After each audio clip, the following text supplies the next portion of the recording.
Once you're logged into Paper.Li, you can create a newspaper, and you click on the Create a Newspaper button and you're presented with this page. You can give your newspaper a title. Now I called mine the WordPress SEO Times. You must think of something catchy for your newspaper. And then you can add these types of things which will then be automatically published on your newspaper. So you could add yourself as a single Twitter user.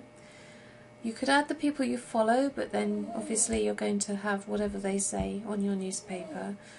And looking down here, you can have your RSS feed. I suggest that you just start with your RSS feed for now, and when you get more adventurous, add in a few other things. Like there are a few people on Google Plus that I might want to add in. For example, that might be nice to give my paper some variety rather than just being about me going on all the time. So for now, I'm just going to show you how you would do it with your RSS feed. So you just click on Add, and then you type in the blog address. Okay, so that's the URL of my particular WordPress site. You just put yours in and then you just stick /feed on the end.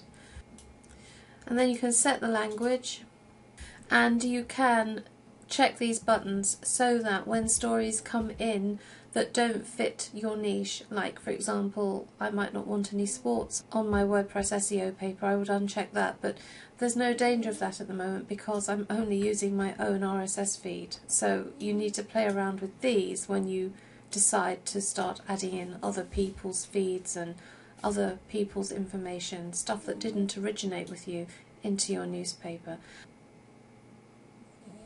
And if I go to my WordPress SEO Times, and this is what my newspaper looks like. It's just my blog posts at the moment, but I think I'll spice it up with some other feeds and Twitter input and this kind of thing from other people as well. But it provides loads and loads of fantastic backlinks to all my blog posts. It automatically includes your Twitter feed here as well, and I'll leave you to explore that. Paper.Li is something that is almost set and forget, although I think it's quite addictive. It's quite special that you're creating something that's made up of lots of different threads, mostly yours but maybe peppered with somebody else's. So just to show you a couple of other things you might want to do with it, given that you're going to be seeding it with mostly your content, to make it more interesting, as you're browsing the web, you might find an article that you think, wow, I'd like to include that on my site. And see this button here, if you click it so that it comes out, you can drag this little button here up to your bookmarks bar. Now I've already done it, so I won't do it again.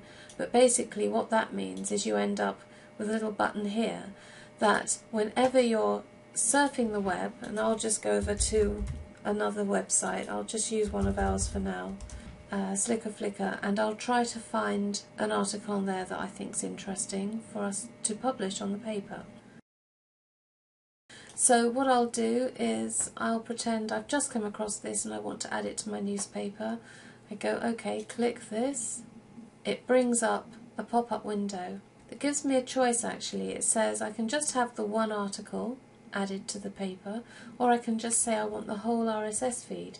Well, assuming I don't know this person, well I do because it's Russell, but click that off and I'll say I just want the one article.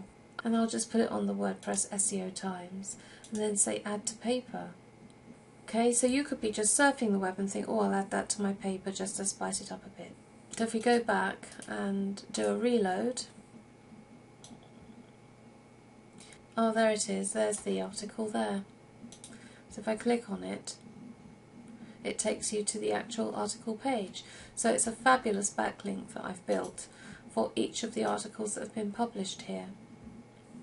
Once a day or twice a day, depending on the type of edition you've set up, this will auto-tweet out that there is a WordPress SEO Times onto Twitter so people can read it if they want to. Now remember, it sounds like we're doing a lot of tweeting about our blog posts, but in fact, whenever I tweet out my individual blog posts as I write them, that's only going to be at maximum once a day, because that's the rate at which, I can write blog posts. I can't write, 10 a day. Most people aren't going to write more than, say, one a week. So most people on Twitter are going to miss what you say. The fact that you're multiply tweeting what you do, you're not doing it thousands of times, you're just doing it a handful of times, means that different people will spot different things at different times. So it's not like they're all going to see the same thing loads of times. And some people will like to consume what you do in this newspaper format.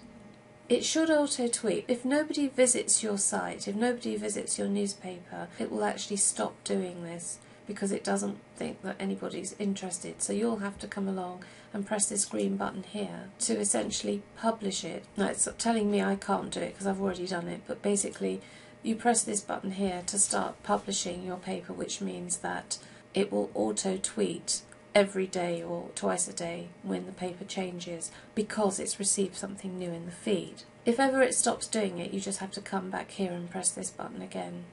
And that's it. I think it's pretty exciting because it's a nice way of keeping your tweets alive.